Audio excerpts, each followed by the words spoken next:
보거에 관해서는 특이한 진실이 있습니다. 보거의 몸은 대부분 물로 이루어져 있습니다. 마치 살아있는 풍선처럼 위협을 받으면 물속을 떠다니는데 바닷물을 빠르게 삼켜 원래 크기의 두세 배로 부풀어 오르기 때문입니다. 하지만 보거의 정체는 겉모습에만 있는 것이 아닙니다. 보거는 체내의 청산가리보다 수천 배나 강력한 신경독을 저장하고 있습니다. 자연 먹이 사슬을 통해 흡수된 이 독은 모든 포식자를 잠시 멈추고 행동을 제고하게 만들기에 충분한 독특하고 치명적인 독입니다. 반면 보거는 사람이 만질 때 완전히 다른 이야기를 하게 됩니다. 이러한 노력의 결과로 정교함과 위험을 동시에 상징하는 요리가 탄생했습니다. 칼을 잘못된 사소한 실수 하나가 맛있는 저녁 식사를 비극으로 만들 수 있습니다. 그럼에도 불구하고 일본 사람들은 자신의 한계를 시험하는 수단으로 보거를 계속해서 먹습니다. 매년 만 톤이 넘는 보고가 먹히며 거의 반투명할 정도로 얇게 썬 회에 담겨 제공됩니다. 이는 미각과 후각이 보이지 않는 장애물과 마주하는 순간입니다. 보거는 자연 서식지에서 발견될 때 완전히 다른 역할을 합니다. 생존을 위해 돌고래 무리는 보거를 사냥하지 않습니다. 그들은 즐기기 때문에 그렇게 합니다. 가벼운 황홀경을 유도하기 위해 그들은 물고기를 돌려가며 조심스럽게 부풀어 오르게 하고 테트로도톡신을 정확히 적정량만큼 방출합니다. 광활한 바다 한가운데에 있음에도 불구하고 돌고래들은 이를 마치 작은 오락거리처럼 여깁니다. 물속에는 수백 종의 물고기가 있지만 어부들이 갈망하면서도 두려워하는 유일한 물고기는 보거입니다. 참치는 빠른 속력이 필수입니다. 고등어를 성공적으로 잡으려면 그물로 감싸기만 하면 됩니다. 반면에 보거를 채집하는 것은 폭풍이 몰아치고 기온이 살을 내는 배의 갑판에서 칼을 가지고 노는 것과 같습니다. 수색 초기에는 가장 필수적인 요소인 미끼를 사용합니다. 하지만 모든 미끼가 효과가 있는 것은 아닙니다. 생선의 신선도 유지를 위해 어부들은 직접 잡은 고등어를 사용해야 합니다. 이 고등어는 꼼꼼하게 손질하고 작은 사각형으로 썰어 소금에 절인 것입니다. 이는 보거가 고등어 기름이 신선하지 않으면 고등어를 피하기 때문입니다. 48km 길이에 2만 개가 넘는 날카로운 쇠갈고리가 달린 낚싯줄 하나에 먹이를 주기 위해 하루 동안 2만 개의 미끼를 250개의 냉장 상자에 포장해야 합니다. 미끼를 준비한 후 낚싯줄을 물속으로 던지면 수만 개의 낚싯바늘이 수면 아래 보이지 않는 그물처럼 물속으로 내려집니다. 하지만 바로 여기서 위험이 시작됩니다. 강한 바람에 낚싯줄이 움직일 수도 있고 마커 부표가 분실될 경우 수천 달러 상당의 낚싯바늘 수백 개가 바다에 떠내려갈 수도 있습니다. 예상치 못한 폭풍으로 수많은 어부들이 파산했습니다. 왜 그들은 계속해서 보거 낚시라는 위험을 감수할까요? 운이 좋으면 단 한 번의 낚시로 인생이 완전히 바뀔 수 있기 때문입니다. 일본과 한국의 고급 레스토랑에서 보거는 메뉴에서 찾을 수 있는 가장 고급스러운 요리 중 하나로 여겨집니다. 살은 달콤하고 부드러우며 유백색이지만 잘못 자르면 독성이 있고 잠재적으로 치명적인 장기가 드러날 수 있습니다. 보거낚시는 어떤 사람들에게 단순한 직업 이상의 의미를 지닙니다. 바다에서 보거낚시는 위험 요소이며 단 한 번의 낚시로 실패와 행운을 가를 수 있습니다. 보거가 배에 실리는 순간 모든 것이 비상 모드로 전환됩니다. 몇 시간만 늦어져도 고기의 색이 변하고 신선도가 떨어지며 가격도 급락할 수 있기 때문에 보거는 영하 40도의 온도에서 배 위에서 바로 가공 및 냉동됩니다. 냉동실에서는 보거 한 마리를 10kg 상자에 꼼꼼하게 포장한 후 마치 바다 한가운데 인공 얼음을 쌓아놓은 것처럼 쌓아 올립니다. 냉동고는 어부들에게 떠다니는 금고와 같은 역할을 합니다. 그들이 바닷속 깊은 곳에서 목숨을 걸고 일궈낸 불을 지켜주는 금고와도 같습니다. 일본은 자연산 보고를 양식하는 것 외에도 지속 가능한 공급을 보장하기 위해 폐쇄형 보거 양식 산업을 구축했습니다. 민감성 면에서는 일본이 독보적입니다. 보거는 식용일 뿐만 아니라 잠재적으로 유해한 독소를 함유하고 있기 때문에 양식은 허가를 받은 양식장에서만 가능합니다. 양식 과정은 가장 중요한 과정 중 하나인 인공수정부터 시작됩니다. 산란기에는 양식업자들이 보거의 배를 부드럽게 마사지하여 난자와 정자를 채취합니다. 겉보기에는 단순한 작업처럼 보이지만 작은 실수라도 보거가 감전되어 갑자기 죽을 수 있기 때문에 진정한 예술의 경지에 가깝습니다. 수정란은 별도의 부하 탱크로 옮겨지며 수온과 환경의 청결은 매시간 꼼꼼하게 모니터링 및 관리됩니다. 수온이 낮은 곳에서는 알이 부화하는데 최대 일주일이 걸릴 수 있습니다. 반면 수온이 높은 곳에서는 치어가 폐사할 위험이 급격히 높아지는데 수온이 높은 곳에서는 3, 4일밖에 걸리지 않습니다. 보고 세계에서는 번식 공식을 소유한 사람이 수십억 달러 규모의 산업을 이끌어갈 열쇠를 쥐고 있기 때문에 그 과정은 국가 기밀처럼 철저히 보호됩니다. 보거 산업이 수익성이 매우 높기 때문입니다. 보거를 기르는 것은 단순히 물고기를 기르는 것 이상의 의미가 있습니다. 보거는 위험 부담이 큰 심리 게임이며 상대는 물속에서 가장 민감한 생물 중 하나입니다. 먹이를 주고 싶다면 단순히 물에 먹이를 던져주는 것만큼 쉽지 않습니다. 정밀한 절차 때문에 완벽한 정확성이 요구됩니다. 보거는 틸라피아나 농어처럼 수조에 들어온 것은 거의 무엇이든 먹어 치우는 다른 종들과 달리 매우 까다로운 식성을 가지고 있습니다. 그들의 식습관은 고급 만찬과 같습니다. 잘게 썬 신선한 고등어, 최소한의 가공 과정을 거친 살아있는 새우, 그리고 가끔씩 제조된 고단백 사료를 먹으며 이 모든 것은 정확한 그램 단위로 측정됩니다. 보고는 성장 단계에 따라 소형 금붕어, 살아있는 새우, 바다벌레와 같은 별미를 먹습니다. 이러한 별미는 보거의 본능적인 사냥 본능을 자극하도록 특별히 선별됩니다. 보거는 외부 환경과 차단된 실내 시설에서 사육됩니다. 성장 과정에서는 해양 케이지나 야외 수조로 옮겨져 자유롭게 헤엄치지만 여전히 엄격한 감시를 받습니다.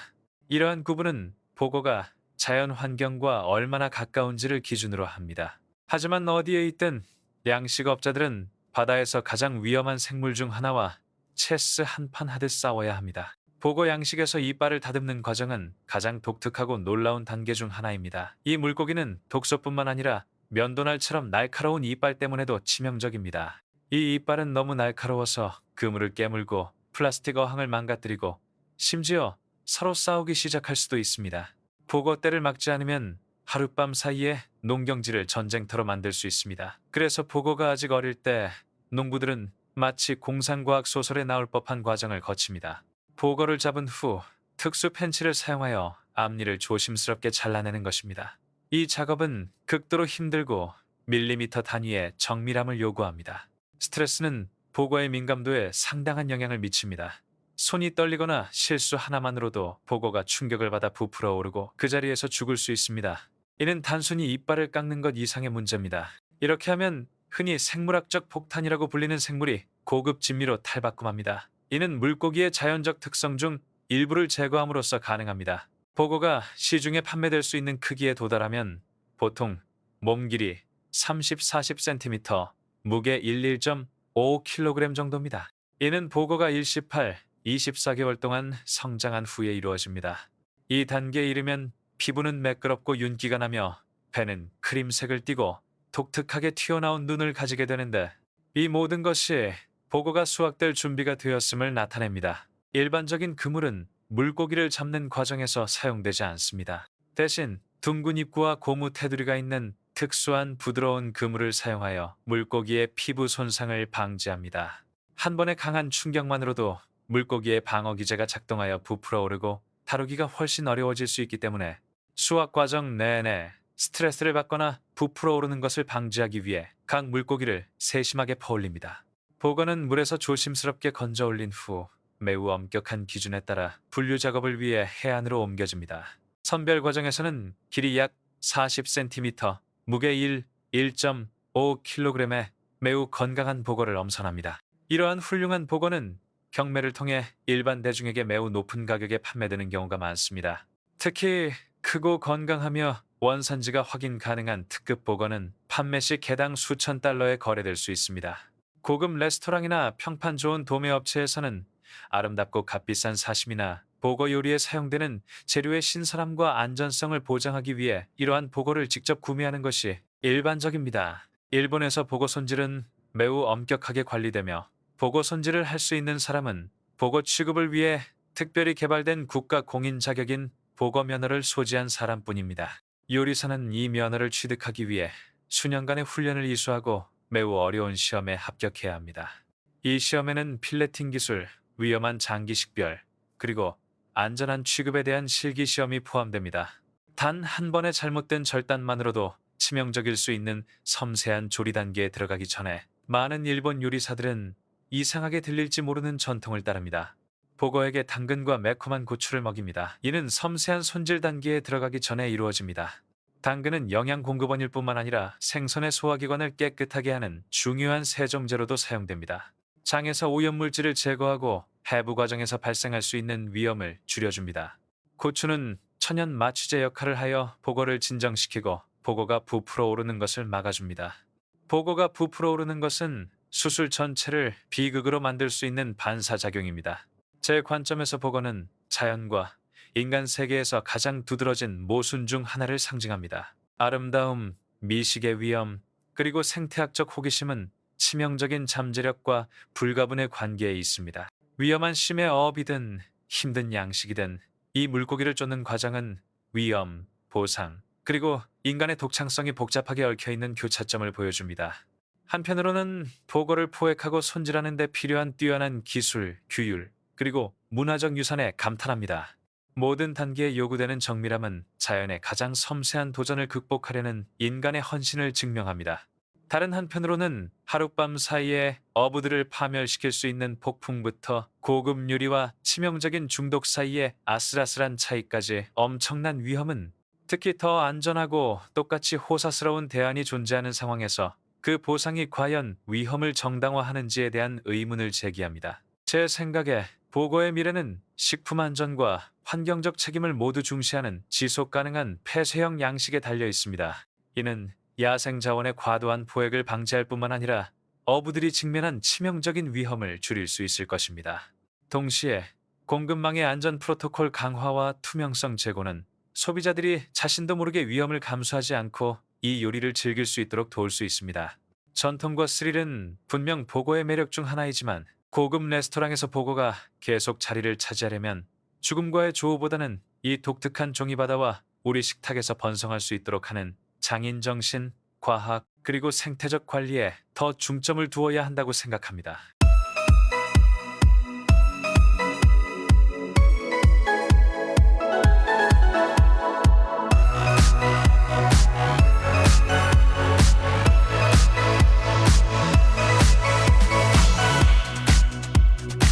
불과 수십 년 만에 약 3천만 마리의 야생 멧돼지가 대륙 전역으로 퍼져나가면서 전 세계적인 재앙으로 이어졌습니다. 이 침입적인 짐승들은 폭력적일 뿐만 아니라 해가 갈수록 더욱 지능화되고 있습니다. 이들은 토착 생태계와 농업 시스템에 수십억 달러 상당의 피해를 입히고 있습니다. 저격 헬리콥터부터 독극물, 심지어 철제 가축터까지 온갖 방법을 동원했음에도 불구하고 야생 멧돼지는 마치 인류가 지금까지 가해온 모든 통제의 한계를 무시하는 듯 수백만 마리씩 계속 늘어나고 있습니다. 솔직히 말해서 무슨 일이 벌어지고 있는 걸까요? 우리가 함정을 파는 방식에 심각한 결함이 있는 걸까요? 함정이 통과할 수 있게 하고 잡기 어렵게 만드는 걸까요? 이 전쟁에서 패배할 경우 지구에 큰 영향을 미칠 수 있습니다. 이상적인 함정을 만드는 비밀을 알아가는 과정에 여러분을 초대합니다. 또한 세계에서 가장 교활한 침입자들을 길들여 전 세계적으로 수백만 달러의 가치를 지닌 기업의 귀중한 자원으로 만드는 과정을 심도 있게 파헤쳐 보시기 바랍니다. 시작해 봅시다. 이제 이 괴물과 맞설 때가 되었습니다. 900만 마리가 넘는 멧돼지는 너무나 거대한 생물학적 군대입니다. 만약 이들이 한꺼번에 자신들의 영역을 차지한다면 텍사스주 전체보다 더 넓은 공간이 필요할 것입니다. 미국의 농부들은 현재 이 생물학적 군대와 맞서 싸우고 있습니다. 그렇다면 왜 우리는 항상 이 생물을 두려워하고 없애려고 노력해왔을까요? 이 질문에 대한 답을 얻으려면 사람들이 대규모 대양 횡단 이동을 시작했던 1500년대로 거슬러 올라가야 합니다. 그들은 사냥, 상업적 목적 또는 여가 목적으로 유라시아 지역에서 북미로 소수의 야생 멧돼지들을 데려왔습니다. 그러나 인간의 무지와 이 외래종의 재치가 결합된 결과 일부는 탈출에 성공하여 가축 돼지와 교배했고, 시간이 흐르면서 더욱 강력하고 공격적인 잡종으로 발전하여 1시간도 채 되지 않아 3헥타르의 옥수수밭을 파괴하고 수십억 달러의 피해를 입혔습니다. 야생 멧돼지는 이를 막을 천적이 없기 때문에 들불처럼 번져나갑니다.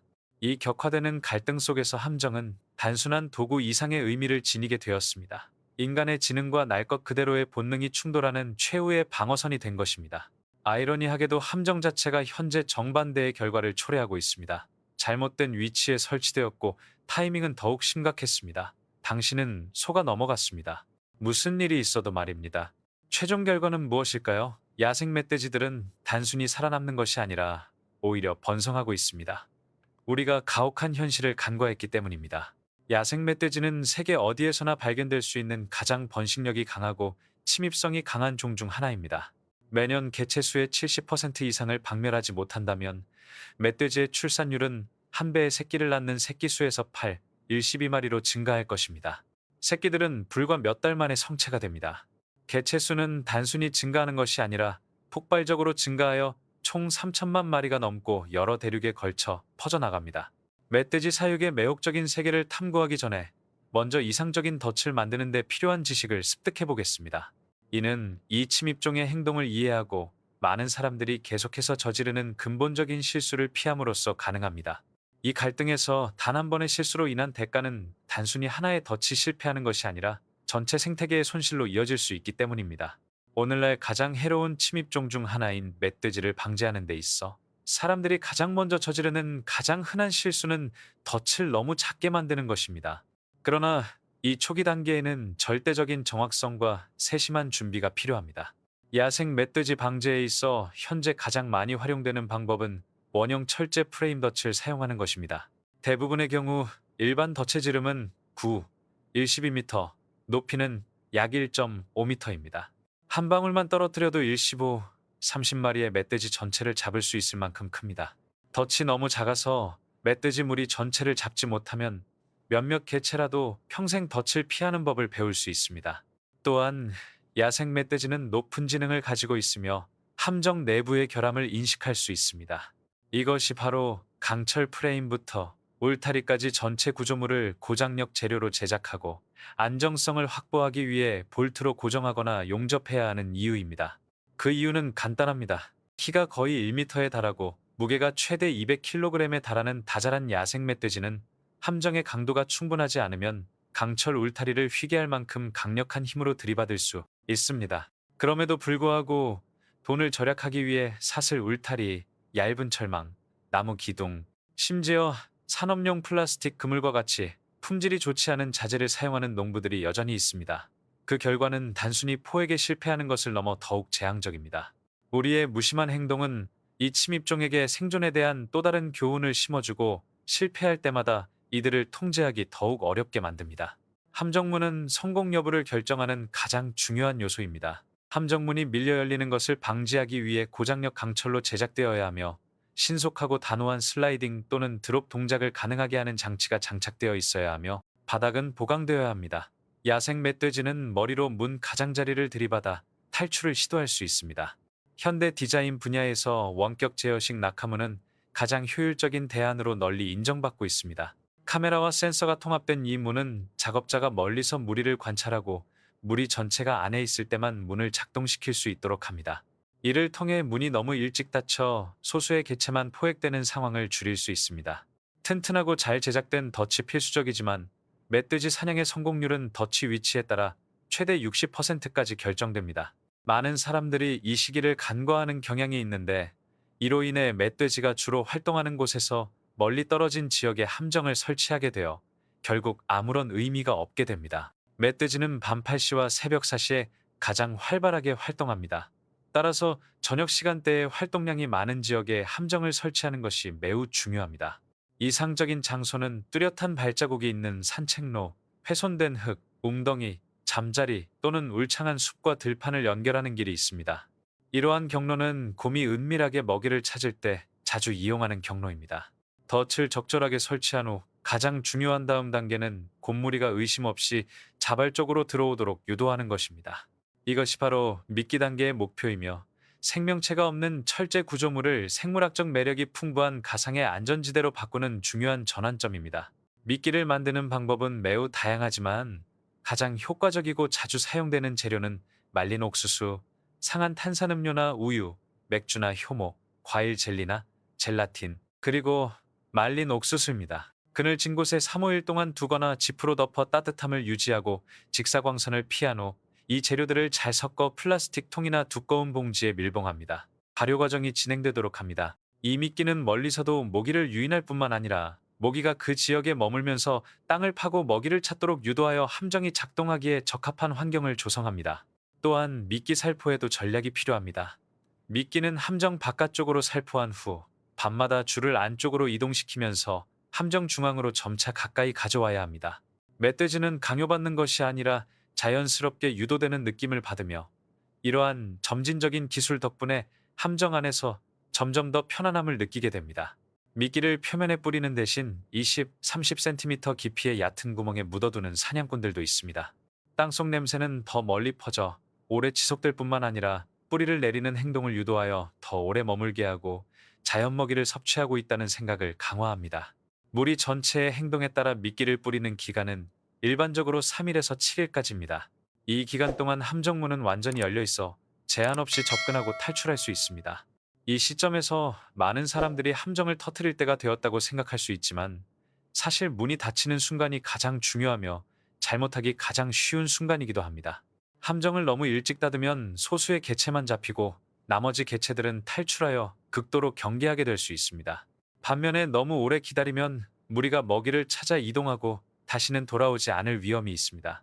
이러한 이유로 무리의 모든 움직임은 동작 센서나 적외선 카메라로 세심하게 추적됩니다. 무리의 70, 90%가 특히 여러 밤 동안 덫 깊숙이 계속 이동할 때 황금기가 찾아왔다고 볼 수 있습니다. 이는 황금기가 도래했다는 신호입니다. 울타리가 갑자기 닫히면 그 지역에 갇혀있던 멧돼지들은 극심한 공포에 휩싸이는 경우가 많습니다. 하지만 동시에 농부는 인내심, 치밀한 준비, 그리고 꼼꼼한 실행으로 이루어진 사냥 전략의 결실을 누릴 수 있습니다. 울타리 안에 갇혀있는 동안 멧돼지들은 마구잡이로 뛰어다니거나 울타리에 부딪히거나 우리 밖으로 기어나오려고 하거나 그물을 뜯어내려고 합니다. 이러한 이유로 포획 후 즉각적인 대응이 필수적입니다. 포획팀은 가능한 한 빨리, 가급적이면 1, 2시간 이내에 현장에 도착해야 합니다. 도착이 늦어질수록 남은 멧돼지들이 불안해져서 현장을 피할 가능성이 높아집니다. 또한 포획된 동물들의 고통은 더욱 심해지며 이러한 충격을 견딜 수 있도록 제작되지 않은 포획틀은 부상이나 구조적 손상으로 이어질 수 있습니다. 사용자는 코럴 트랩이 많은 장점에도 불구하고 여러 가지 단점을 가지고 있다는 사실을 신중하게 고려해야 합니다. 우선 초기 비용이 상당히 많이 들며 일반적인 트랩보다 3, 5배 정도 더 비쌀 수 있습니다. 또한 코럴 트랩은 설치가 번거롭고 설치에 많은 수작업이 필요하며 성공적인 작동은 전자장비 사용과 사람의 개입에 크게 의존하는 경우가 많습니다. 대부분의 경우 인도적인 살처분이 필수적입니다. 반면 성공적인 덫사냥의 결과는 스트레스가 많고 힘든 사냥 끝에 예상치 못한 보상인 무료 공동체 바비큐로 이어질 수 있습니다. 이는 조건이 허락하고 식량 안전이 확보된다는 전제하에 가능합니다. 한편 서방 국가들이 멧돼지 개체수를 통제하는 데 어려움을 겪는 동안 동방 국가들은 수백만 마리의 멧돼지를 이용해 돈을 버는 방법을 모색하고 있습니다. 가장 야생적인 동물조차도 보살핌을 받고 만족스러운 삶을 살 수 있는 기회가 주어진다면 더욱 온순해질 수 있습니다. 이는 지속 가능한 농업 분야에서 용감한 새 장을 여는 문입니다. 그럼에도 불구하고 야생 멧돼지를 성공적으로 길들이기 위해서는 세 가지 근본적인 요소를 동시에 해결해야 합니다. 바로 야생 본능, 생활 환경, 그리고 유전적 특성입니다. 이러한 요소 중 하나라도 간과되면 가축화 과정이 실패할 가능성이 매우 높습니다. 우선 사육이 매우 어렵고 사육장에 갇혀 있을 때 극도로 예민한 야생 멧돼지를 즉시 가축화하는 대신 농장에서는 더 안정적인 잡종을 만들기 위해 야생 멧돼지와 가축돼지를 교배하는 방식을 선택합니다. 이러한 교배종은 야생 멧돼지의 근육질 체격, 두꺼운 털, 그리고 풍부하고 독특한 풍미를 유지하면서도 관리가 용이하고 사육장을 손상시킬 가능성이 적으며 사육자에 대한 공격 위험도 감소합니다. 다음으로 고려해야 할 중요한 문제는 생활 환경입니다. 중국에서 멧돼지 사육은 일반적으로 반야생 사육 방식에 따라 이루어집니다. 수백 제곱미터에 달하는 넓은 울타리 쳐진 공간에서 멧돼지를 사육합니다. 이러한 서식지는 멧돼지의 원래 서식지와 최대한 유사하게 설계되었습니다. 이 활기찬 동물들은 특히 진흙탕의 뒹굴기를 좋아하는데 이는 농부들이 몸을 식히고 기생충을 퇴치하기 위해 장려하는 행동입니다. 이러한 행동은 자연적인 행동을 유지함으로써 건강을 증진하고 스트레스를 줄여줍니다. 질병 관리에는 환경적으로 책임감 있고 동물에게도 친화적인 방법이 활용됩니다. 질병 예방을 위해 농부들은 항생제보다 위생, 일상적인 행동 관찰, 그리고 허브 보충제 섭취를 더 중요하게 생각합니다.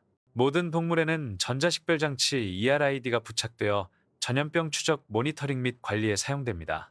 일반적으로 멧돼지는 10개월에서 12개월 후에 60kg에서 90kg까지 성장하는데, 이는 야생에서 다 자란 야생 멧돼지 크기의 약 3분의 1에 해당합니다. 이 시점이 되면 판매될 준비가 됩니다. 그 결과 매년 약 10만 톤의 질기고 맛있는 고기가 공급됩니다. 이 고급 별미는 일반 돼지고기보다 최대 3배나 비싸며 중국을 비롯한 여러 아시아 국가에서 점점 더 인기를 얻고 있습니다. 야생 멧돼지가 세계적인 위협에서 생존 가능한 자원으로 변모함에 따라 우리는 관리, 공존, 그리고 상업 간의 균형을 맞추는 방식을 재평가해야 합니다. 야생 멧돼지의 전 세계적 확산은 흥미로운 역설을 제시합니다. 생물학적 침입으로 시작된 것이 위기이자 기회로 변모한 것입니다. 한편으로는 그들의 공격적인 본성과 빠른 번식 속도로 인해 현대사에서 가장 파괴적인 침입종 중 하나로 자리 잡았으며 농업, 토착, 생물 다양성, 그리고 농촌 경제에 실질적인 위협을 가하고 있습니다. 다른 한편으로는 지속 가능한 야생 멧돼지 사육의 새로운 모델들이 인류가 어떻게 이 어려운 도전을 귀중한 자원으로 전환할 수 있는지를 보여줍니다. 제 관점에서 핵심 문제는 멧돼지 자체가 아니라 역사적으로 수동적이고 단편적인 우리의 대응입니다.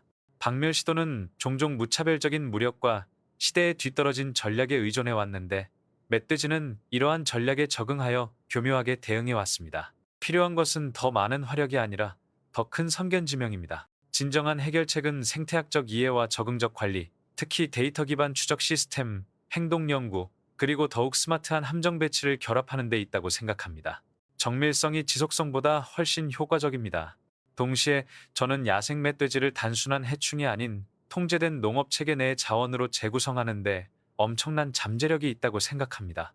아시아 일부 지역에서 시행되고 있는 윤리적 농업 모델은 야생 본능을 세심하게 관리하면 이러한 동물들이 고품질 육류의 지속 가능한 공급원이 될 수 있음을 보여줍니다. 그러나 이러한 노력이 전 세계적으로 확대되려면 모든 생산 단계에 걸쳐 더욱 엄격한 생물 보안 규정, 유전자 모니터링, 그리고 인도적인 처우 기준이 시행되어야 합니다. 궁극적으로 멧돼지 위기는 인간의 통제와 생태적 적응 사이의 경계를 제고하도록 우리에게 도전합니다. 완전한 박멸이라는 환상을 쫓기보다는 생태적 영향, 동물 복지, 그리고 경제적 생존력의 균형을 맞추는 전략에 투자해야 합니다. 이제 자연을 정복해야 할 적처럼 대하는 것을 멈추고 현명하고 책임감 있게, 그리고 장기적인 비전을 가지고 자연과 협력하는 법을 배워야 할 때입니다.